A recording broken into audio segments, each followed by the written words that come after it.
कंस की पत्नियां अस्थियों प्राप्ति जरासंध के पास आती है। कहा कि आप कृष्ण से बदला लो। तब जरासंध अपनी सेना लेकर के 23 अक्षोणी लेकर के चढ़ाई मथुरा पर कर देता है।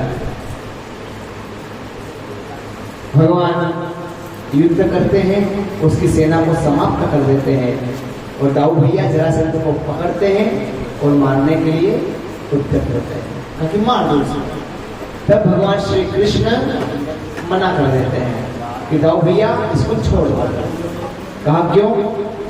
बोले हम आए हैं अधर्म के विनाश के लिए, राक्षसों को संहार करने के लिए, मारने के लिए, तो हमें कहीं जाना नहीं पड़ेगा। अगर हम इसको आज छोड़ देंगे ना ऐसे, तो आज आया है 23 अक्षोणी सेना लेकर के, कल फिर आएगा, हमें कहीं जाना नहीं पड़ेगा। जब आएगा लेकर के तो हम सेना को ही समाप्त कर देंगे, राक्षसों को ही बंद कर देंगे, तो कोई जाना नहीं पड़ेगा। जय हो। इसलिए आप इसको छोड़ दो, ये हमारा एजेंट बन करके जाएगा। तब दाऊ भैया जरासंध को छोड़ देते हैं। अरे अरे इस जरासंध ने मथुरा पर एक बार नहीं, 2 बार नहीं, 3 बार नहीं, 17 बार आक्रमण किए हैं। अरे अरे मथुरा पर, और भगवान ने 17 ही बार इसको पराजित करके भगा दिया है और राक्षस का वध कर दिया है। 18वीं बार जब उसने अपनी सेना तैयार करी, कहा कि अब मैं हार करके नहीं आऊंगा। तो इस जरासंध ने अपने महल में 11,000 ब्राह्मणों को बिठा दिया है और कहा कि ब्राह्मण देवताओं खूब जप करो, खूब अनुष्ठान करो, खूब ध्यान करो, खूब पूजन करो, खूब हवन करो और जाप करो कि आज मैं हार करके नहीं आऊंगा। अगर मैं हार करके आ गया तो तुम ब्राह्मणों की मैं आज बलि चढ़ा दूंगा, बलि चढ़ जाएगी तुम्हारे घर में हार गया तो। और अगर जीत गया ना, तुम्हारे बरोबर स्वर्ण दान दूंगा। अब तो ब्राह्मण लोग लग गए जप करने के लिए, अनुष्ठान में। इसने मथुरा पर चढ़ाई करी अपनी सेना लेकर के। तब आज भगवान श्री कृष्ण ने कहा कि दाऊ भैया आज हमें रण छोड़ करके भागना पड़ेगा। कहा क्यों? बोले इसलिए कि आज 11,000 ब्राह्मणों को इस जरासंध ने अपने महल में बिठाया है जब अनुष्ठान के लिए।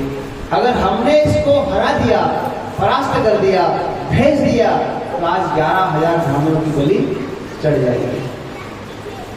तो आज अभी तक हम जीतते आए हैं, हमारी जीतने में जय जयकार हुई है, लेकिन आज हम हार जाएंगे। जब आज हार जाएंगे ना, तो आज हमारी हार में भी जय जयकार हो जाएंगे। तब इसने चढ़ाई करी है और चढ़ाई करी तो आज भगवान उस रण को छोड़ करके ने भाग गए हैं। तो भगवान उस भागने में ही जय जयकार हो गई है। रण छोड़ राय की और भाग गए, साथ भाग गए हैं। अब पीछा किया है जरासंध ने, एक कालयवन राक्षस ने पीछा किया है। तो भगवान एक गुफा के अंदर जाकर के छुप गए। उस गुफा में मुस्कुंद जी महाराज सो रहे थे, भाग रहे थे। भगवान ने भागते भागते अपना पीताम्बर मुस्कुंद जी महाराज को उड़ा दिया और स्वयं पीछे छिप गए। कालयवन राक्षस आया भगवान का पीछा करते हुए, देखा आकर के कि अभी अभी तो दौड़ रहा था कन्हैया और अभी अभी खर्राटे मार के सो रहा है। जब सोते हुए देखा इसने, लेकिन भगवान नहीं थे, वो सो रहे थे मुस्कुंद जी। लेकिन जो ओढ़ रखा था कपड़ा वो किसका था? भगवान का। तो इस कालयवन ने देखा कि ये तो अभी भी दौड़ रहा था, अब खर्राटे मार रहा है, सो रहा है। तो इस कालयवन राक्षस ने भगवान को समझ करके मुस्कुंद महाराज को लात मारी है, एक जोर की लात मारी है। लात लगी तो मुस्कुंद महाराज को, लेकिन जो दर्द हुआ है वो दर्द किससे हुआ है? वो दर्द भगवान को हुआ है, क्योंकि भगवान समझ करके लात मारी थी। तो मुस्कुंद महाराज जग गए, जगे जैसे ही जगे कालयवन भस्म हो गए, वही भस्म होता है। जब कालयवन राक्षस भस्म हो गया, मुचकुंद जी महाराज फिर से सोने लगे। भगवान आए हैं निकल करके और कहा कि महाराज वो सो लियो, अब मत सो, अब मत सो आप। तब मुचकुंद जी ने भगवान से कहा कि मुझे भक्ति आप प्राप्त करा दो, मुझे आपकी भक्ति मिले। तब भगवान ने कहा कि इस जन्म में तो मेरी भक्ति प्राप्त नहीं कर सकता, जो अगला जन्म आपका होगा उसमें मुझे आपको मेरी भक्ति मिल जाएगी।